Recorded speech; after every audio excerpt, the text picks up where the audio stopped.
Warehouse. Okay, CR.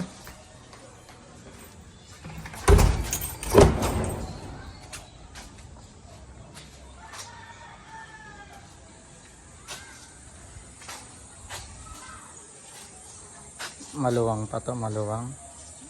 Extension, pwede pa. Ito, warehouse ng mga aircon.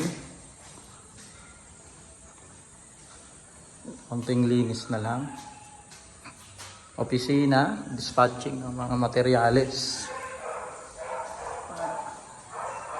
Second floor. Aircon pa rin ang ilalagay dito. Oh, yan. Malawang siya.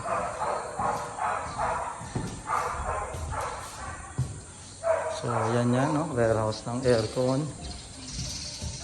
So, yan. Ating lugar.